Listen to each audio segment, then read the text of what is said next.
ce matin, nous allons étudier les écrits du prophète Sophonie, alors que nous continuons cette série à travers les 12 prophètes mineurs. Nous sommes rendus au 9e prophète mineur. On a déjà vu Osée, Joël, Amos, Abdias, Jonas, Michée, Nahum, Habacuc, et nous sommes rendus à Sophonie. Ensuite, il va rester Agé, Zacharie et Malachie. Donc, c'est une série qui est vraiment juste un survol, mais qui nous permet d'avoir une bonne idée de la volonté de Dieu concernant ses prophètes, concernant son peuple. Et nécessairement, ces choses ont été écrites pour notre instruction, la Bible nous dit. Si on reçoit la parole avec une oreille docile, d'après Jean, chapitre 1, au verset 21. Si on est obéissant, si on a une bonne disposition, si on est enseignable, l'Esprit de Dieu peut utiliser sa parole pour nous permettre de comprendre le plan de Dieu. Donc, ce matin, le prophète Sophonie. Et le livre débute en nous disant « La parole de l'Éternel fut adressée à Sophonie ».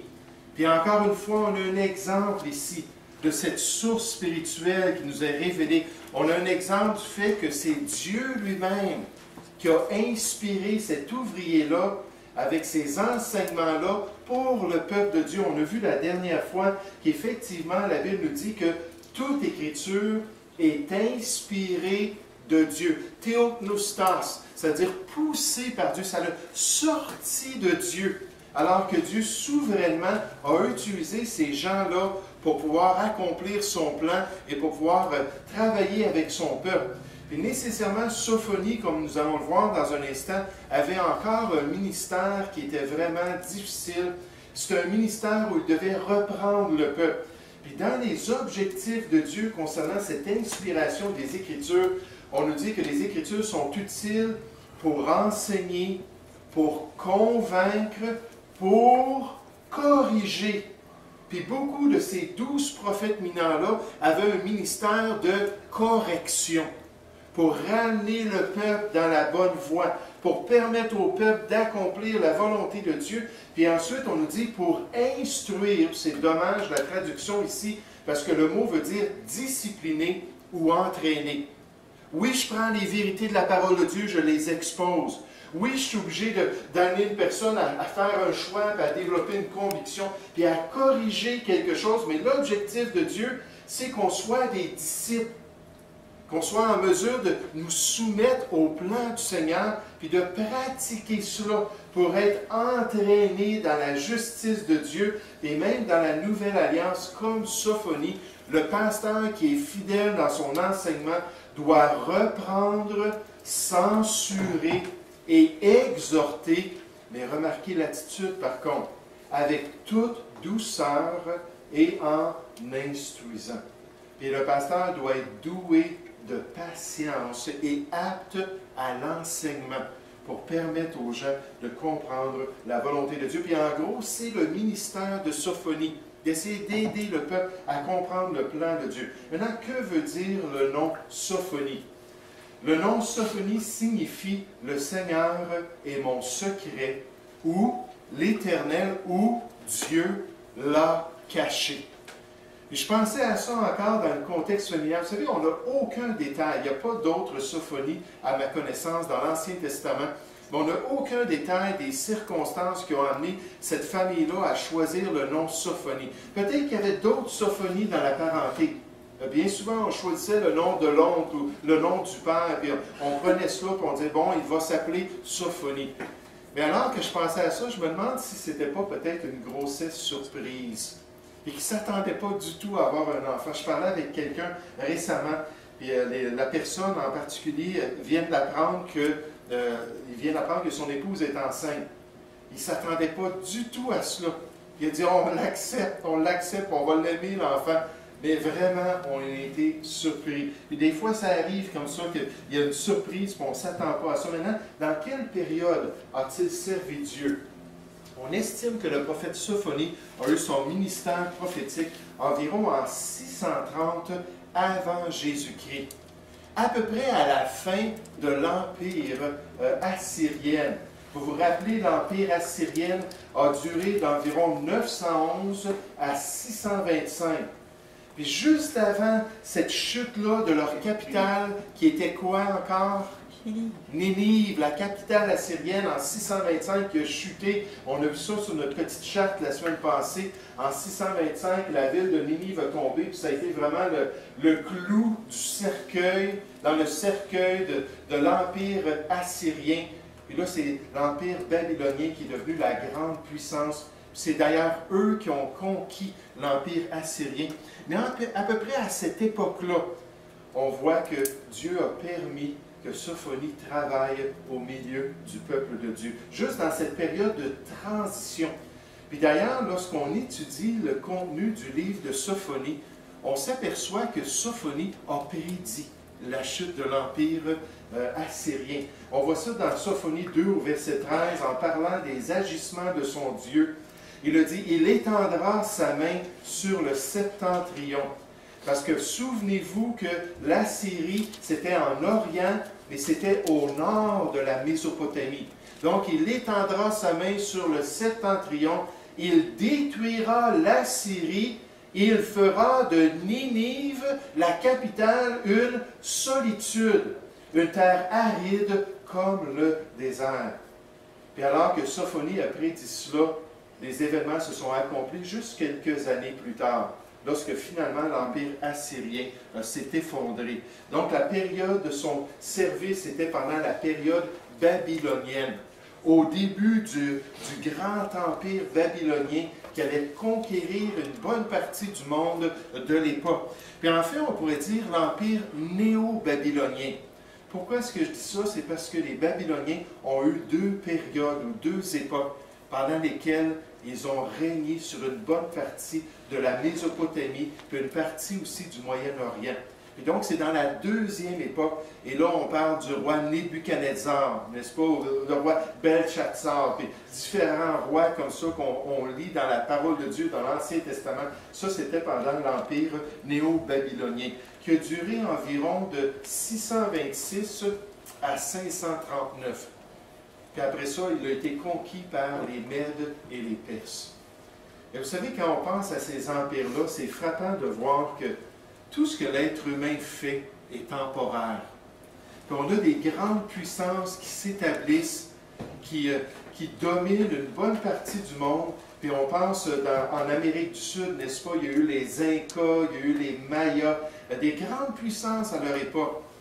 Et toutes ces puissances-là ont un impact sur des peuples entiers, puis sur des tribus, mais ce sont des puissances temporaires. Parce qu'évidemment, ce n'est pas l'homme qui décide. Puis Dieu peut élever, il l'avait bien dit dans Daniel chapitre 4 à Nebuchadnezzar, dans l'apogée de sa gloire, lorsque Nebuchadnezzar regardait la grande ville, la capitale de l'Empire babylonien, qui s'appelait Babylone. Puis il a regardé cette ville-là, puis on estime que c'était la plus grande ville de l'Antiquité. C'était énorme. Là, je n'ai pas les dimensions aujourd'hui, mais c'était une ville énorme en comparaison avec Jérusalem, en comparaison avec Ninive. C'était vraiment extraordinaire. On parle des 100 portes qu'il y avait à la muraille. Puis considérez Jérusalem, il y en avait combien de portes? Il y en avait 12. Et là, on avait 100 portes sur la muraille de Babylone. Puis là, Nebuchadnezzar a vu cela, puis il a dit « Wow! Comme je suis grand et comme ma gloire est extraordinaire. » Puis Dieu a dit à Nebuchadnezzar « Écoute, il dit, c'est moi qui élève, puis c'est moi qui abaisse. » Puis il dit « Si je décide que c'est terminé, ton règne va passer à d'autres. » C'est exactement ce qu'on voit dans l'histoire humaine. Maintenant, auprès de quel peuple a-t-il servi? Il a servi auprès des tribus de Juda.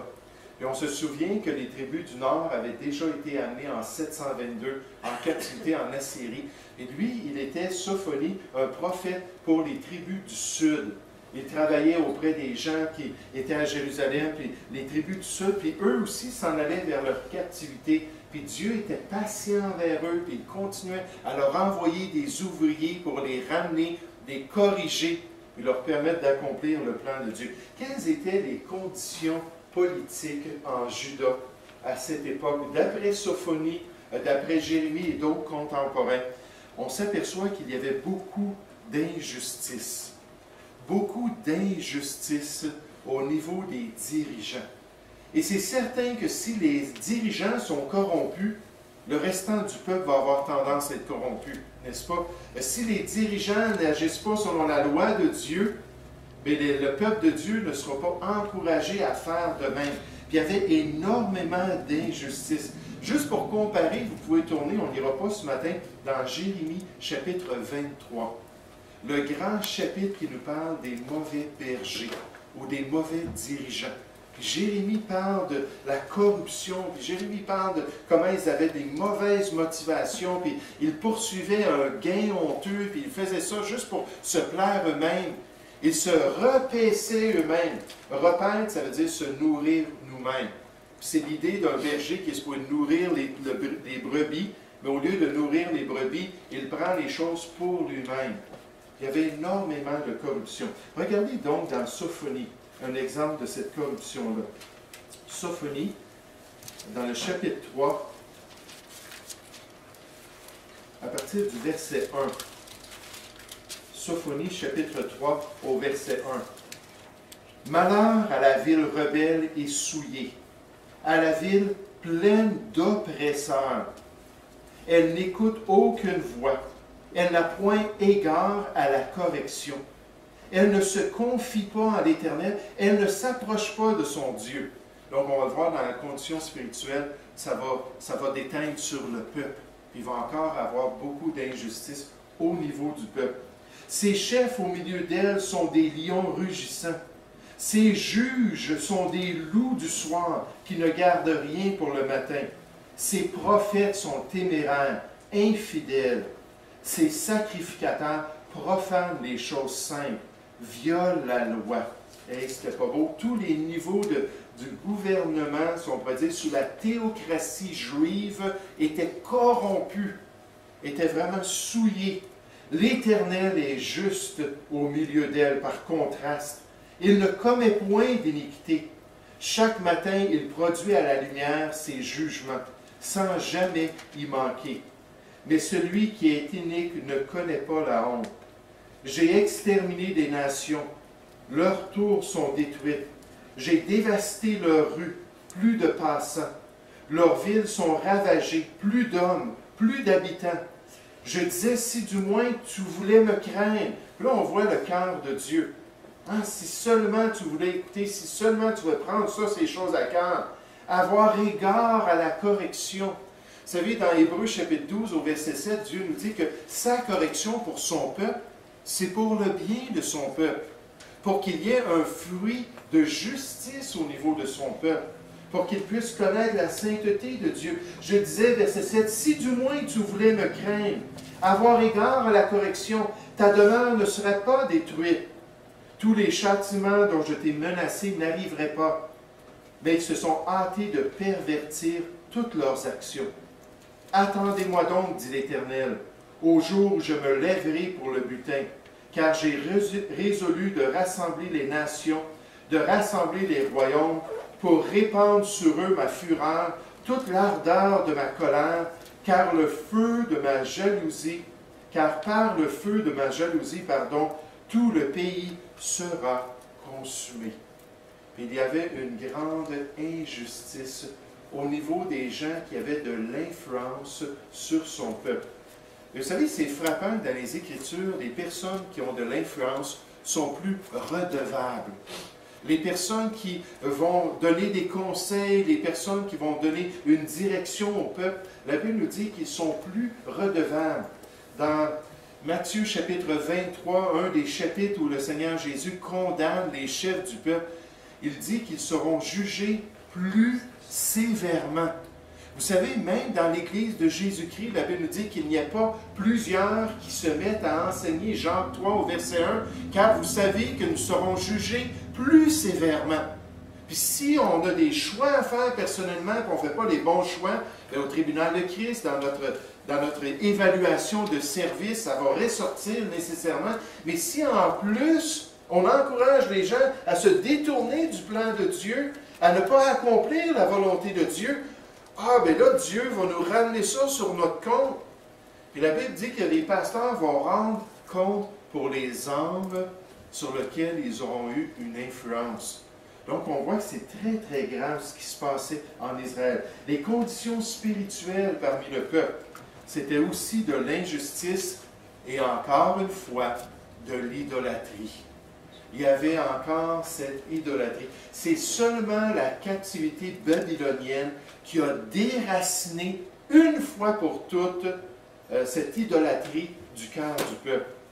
Puis quand ils sont revenus en Palestine, ils étaient un peuple avec un cœur meurtri, un peuple avec un cœur contrit.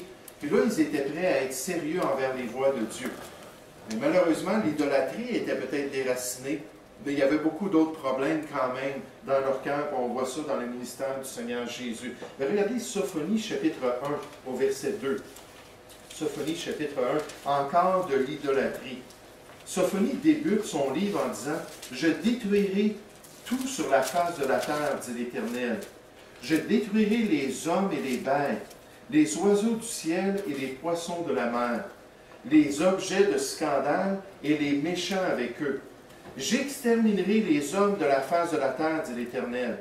J'étendrai ma main sur Juda et sur tous les habitants de Jérusalem. J'exterminerai de ce lieu les restes de Baal. » Puis il parle d'un des grands problèmes en Israël, cette idolâtrie-là, envers Baal et sa conjointe Astarté. Il y avait beaucoup cette tendance-là à suivre Baal. Puis un autre des dieux qui revenait beaucoup, c'est Kémosh. Puis là, je ne me souviens plus de son autre nom. Mais on voit qu'ils avaient tendance à revenir à ces mêmes péchés-là. Il dit le nom de ses ministres et les prêtres avec eux. Ceux qui se prosternent sur les toits devant l'armée des cieux, devant les astres. Ceux qui se prosternent en jurant par l'Éternel et en jurant par le roi. Ceux qui se sont détournés de l'Éternel et ceux qui ne cherchent pas l'Éternel, qui ne le consultent pas. Ils sont prêts à consulter les prêtres de Baal, sont prêts à consulter ce que les diseurs de Bonaventure, les astrologues ont à dire, mais ils ne veulent pas consulter leur Dieu. Ce n'est pas étonnant que le message de Sophonie, c'est que le jour de l'Éternel s'en vient. Et ça, dans les écrits des prophètes dans l'Ancien Testament, on voit beaucoup cela, le jour de l'Éternel. Il ne faut pas confondre ça avec le jour du Seigneur dans le Nouveau Testament. C'est deux aspects prophétiques différents. Mais le jour de l'Éternel, le jour où Dieu va punir les nations, le jour où Dieu va agir dans la vie des individus. Puis ultimement, ce jour-là est utilisé dans certains prophètes pour parler de la grande tribulation qui allait s'abattre sur toutes les nations. Donc il dit, ce jour-là s'en vient où je vais frapper les nations, où je vais me manifester, où la rétribution sur le méchant se produira. Puis la Bible nous dit qu'effectivement, il y a un salaire au péché. Puis ceux qui n'ont pas la grâce de Dieu, ceux qui n'ont pas été pardonnés, ceux dont les péchés n'ont pas été couverts par le Seigneur Jésus, la Bible nous dit que ces gens-là sont en train de s'accumuler un trésor de colère.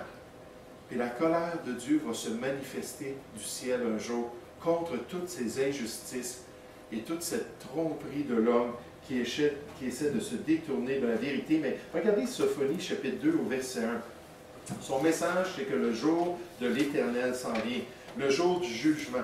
Et pour le peuple de Juda, ça allait se produire jusque quelques années, environ 50 ans plus tard. En 586, finalement, Jérusalem tombe aux mains des Babyloniens. Puis là, ils sont amenés en captivité. Mais il y a différentes étapes. Mais ce jour de jugement sur Juda allait venir. Il dit, rentrez en vous-même. Examinez-vous, nation sans pudeur, avant que le décret s'exécute et que ce jour passe comme la balle, avant que la colère ardente de l'Éternel fonde sur vous, avant que le jour de la colère de l'Éternel fonde sur vous. Cherchez l'Éternel, vous tous, hommes du pays, qui pratiquez ses ordonnances. Recherchez la justice, recherchez l'humilité. Peut-être serez-vous épargnés au jour de la colère de l'Éternel. Vous savez, la seule différence dans la Nouvelle Alliance, c'est que cette colère-là a déjà été subie par l'agneau de Dieu. C'est le Seigneur Jésus qui a porté nos péchés. C'est lui qui a été frappé par Dieu. qui a subi tout le courroux du Seigneur. C'est pour ça que dans la Nouvelle Alliance, on peut parler du pardon. On peut présenter la solution à la colère de Dieu. Mais vous savez, lorsqu'on regarde le livre de l'Apocalypse, puis on analyse un petit peu cette période de tribulation de 7 ans qui va s'abattre sur les nations du monde, on s'aperçoit que Dieu est là pendant cette période-là pour déverser sa colère. Puis le livre de l'Apocalypse et la tribulation parlent beaucoup de la colère de Dieu. Pour compléter tout ce que Dieu a à rendre à l'être humain. Et merci que le Seigneur Jésus est venu et lui, il a été prêt à subir cette colère-là. Merci que dans Jean 10, 18, il a dit « Personne ne m'ôte ma vie. Le salaire du péché, c'est la mort. Personne ne va me faire vivre cela, ce salaire-là du péché. Je le fais de moi-même. » Et volontairement, il était prêt à aller jusqu'à la croix pour subir le jugement de Dieu et payer pour nos péchés. Les références supplémentaires dans notre étude, 2 Rois chapitre 23, on voit un petit réveil. Après une longue période de prophétie, une longue période de ministère par Jérémie, par d'autres prophètes, finalement, il y a un petit réveil qui dure pendant le ministère de Josias. Puis là, on s'aperçoit dans ce passage-là, tout ce que Josias essaie de nettoyer dans le peuple. Au niveau du sacerdoce, du culte, au niveau des pratiques, au niveau de la structure. Puis là, on s'aperçoit de la profondeur de la décadence du peuple de Dieu pendant cette période des 12 prophètes mineurs. Jusqu'à quel point ils sont allés totalement à l'encontre de la volonté de Dieu. Et vous savez, ce qui est frappant dans les Écritures, c'est que la Bible nous dit qu'on a le même potentiel en tant que chrétiens. Nous sommes de la même nature qu'eux. Et des fois, il y a des chrétiens qui font des choses totalement contraires à la volonté de Dieu. Et un Jean 1,9 nous dit qu'il faut le confesser, il faut se mettre d'accord, il faut s'humilier devant Dieu. Si on ne reconnaît pas cela, si on n'est pas prêt à s'examiner nous-mêmes, à rentrer en nous-mêmes et à nous juger nous-mêmes, 1 Corinthiens 11 nous dit, si nous nous jugions nous-mêmes, nous ne serions pas jugés. Dans le passage, ça parle que parmi les Corinthiens, il y avait plusieurs qui étaient malades, il y avait plusieurs qui étaient infirmes, et qu'un grand nombre même était mort à cause du jugement de Dieu. Est-ce que quand on est malade, c'est nécessairement le jugement de Dieu? Pas du tout. Est-ce que quand quelqu'un est infirme, c'est parce qu'il a été frappé par Dieu? Pas du tout. Est-ce que la mortalité, c'est toujours un signe que Dieu voulait châtier un de ses enfants et lui enlever la vie? Pas du tout. Il ne faut pas tomber dans le piège des amis de Job, n'est-ce pas? Eux, ils avaient tout compris, le plan de Dieu, puis on dit à Job, tu mérites ce que tu es en train de vivre. C'est pas ça que je suis en train de dire ce matin, mais dans ce passage-là, Dieu nous dit, mais rentrez donc en vous-même sincèrement. Puis examinez-vous donc vous-même. Si vous vous jugez, vous vous condamnez devant moi, à ce moment-là, moi, je n'aurai pas besoin de le faire dans votre vie. Mais donc, on voit qu'il y avait vraiment ce nettoyage intense dans le peuple après cette période-là. Maintenant, la structure du livre de Sophonie. Il y a seulement 3 chapitres, encore un petit livre. En moyenne, les chapitres des prophètes mineurs, c'est 5,5 chapitres par livre. Mais ici, il y a encore 3 chapitres. Le premier chapitre, Dieu annonce le jugement de toutes les nations. Ça, c'est prophétique et c'est encore à venir. Oui, dans l'histoire, Dieu a châtié des nations. Paul, dans sa grande prédication, lorsqu'il était à l'Aréopage, dans la ville d'Athènes, il a dit que Dieu peut établir, Dieu peut déraciner, Dieu, c'est lui qui établit les bornes, les limites des différents peuples, le temps même qu'ils vont demeurer dans ce pays-là. Alors Dieu, oui, a agi dans l'histoire. Puis on le voit juste dans l'exemple du peuple d'Israël, d'ailleurs. Donc là, il parle prophétiquement du jugement de toutes les nations. Un jour, il va juger toutes les nations. En fait, il va amener toutes les nations dans une grande vallée en Israël. Est-ce que quelqu'un qui connaît le nom de cette vallée? Armageddon. Oui, c'est ça, la vallée de Jizréel, qui est aussi appelée Armageddon. Il va amener toutes les nations pour pouvoir juger les armées de ces nations-là et se manifester pour délivrer son peuple. Mais dans le même chapitre, il parle d'un jugement aussi de Juda. Là, on voit la condition spirituelle de Juda qui est décrite et la décadence de Juda. Dans le chapitre 2, Dieu parle encore du jugement des peuples, mais cette fois-ci, il spécifie, ce sont des peuples qui environnent Juda. Plusieurs de ces peuples-là avaient fait des invasions, les Amoréens, les Philistins à travers l'histoire, les Syriens, les Assyriens. Plusieurs de ces peuples-là qui n'étaient pas trop loin, qui avaient envahi finalement l'héritage qu'il avait donné à Israël. Dans d'autres prophètes mineurs, comme le prophète Zacharie, on voit aussi cette prophétie-là, concernant le fait que les peuples environnants étaient des peuples bien souvent qui attaquaient le peuple d'Israël, puis qu'ils allaient avoir un jugement particulier. Dans le livre d'Ézéchiel, dans les prophètes majeurs, on décrit aussi dans les chapitres 39, 40, 41, dans ces alentours-là, on décrit aussi, donc je pense que c'est 37 à 39, je suis désolé, on décrit aussi un jugement des peuples environnants. Puis on fait juste penser aujourd'hui à Israël. Puis on pense aux peuples qui environnent Israël. Est-ce que vous pensez que pour la plupart, ils veulent qu'Israël existe et subsiste? La plupart, ce sont des peuples arabes, n'est-ce pas? La plupart veulent déclarer une guerre sainte contre Israël, aimeraient bien qu'il soit anéanti. Mais dans leur histoire, c'était souvent le cas. Et donc, dans le chapitre 2, on se concentre sur ces peuples païens en particulier. Dans le chapitre 3, Sophonie déclare le jugement du peuple de Dieu à nouveau, mais il leur fait une promesse. Ça, c'est souvent le cas dans les prophéties. Oui, je dois vous chantier, je ne vous anéantirai pas, je vais vous corriger à cause de vos péchés, mais un jour, un reste va subsister. Et un jour, tout Israël sera sauvé. Là, il y a vraiment cette belle promesse d'une conversion, puis ensuite d'une restauration dans la relation avec Dieu et en terre promise. Regardez Sophonie chapitre 3 au verset 9. Alors que Sophonie termine son livre. C'est tellement beau de voir que Dieu aimait son peuple et lui donnait de l'espérance envers son salut. Sophonie chapitre 3 au verset 9, il dit « Alors, je donnerai au peuple des lèvres pures, afin qu'ils invoquent tous le nom de l'Éternel pour le servir d'un commun accord. D'au-delà des fleuves de l'Éthiopie, mes adorateurs, mes dispersés, m'apporteront des offrandes.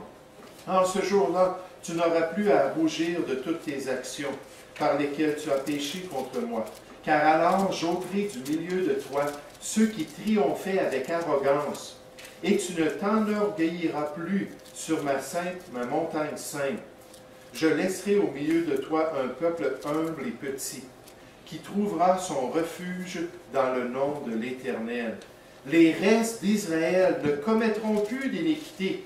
Ils ne diront point de mensonges. Il ne se trouvera pas dans leur bouche une langue trompeuse.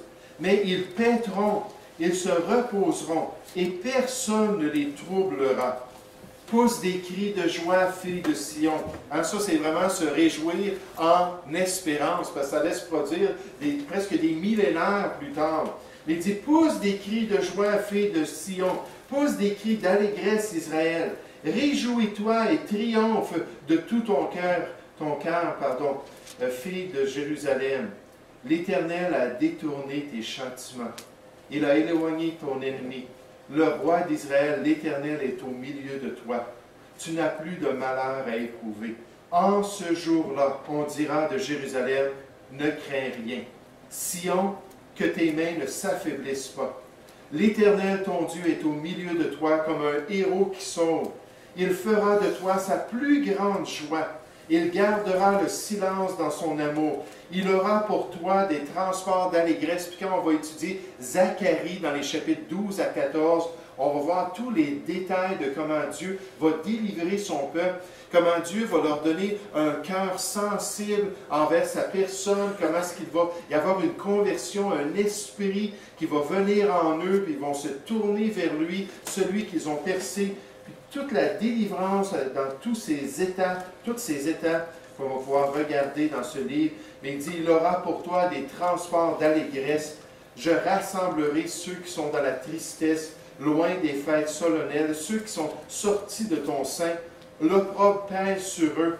Voici en ce temps-là, j'agirai contre tous tes oppresseurs. Je délivrerai les boiteux et je recueillerai ceux qui ont été chassés. Je ferai d'eux un sujet de louange et de gloire dans tous les pays où ils sont en opprobre. En ce temps-là, je vous ramènerai. En ce temps-là, je vous rassemblerai.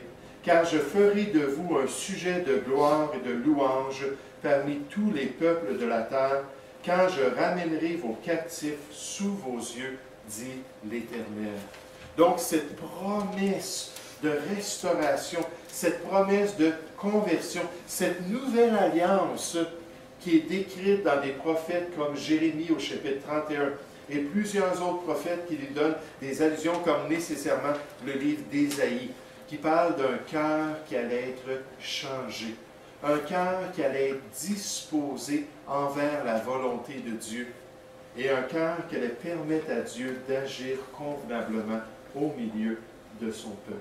Donc, le livre du prophète Sophonie nous parle du jugement de Dieu, mais présente encore une fois sa miséricorde et sa patience envers son peuple. Non, Dieu n'avait pas des objectifs ou des projets pour la destruction de son peuple. Il voulait tout simplement châtier son peuple, puis ensuite l'amener à une disposition où il allait être ouvert envers la volonté de Dieu.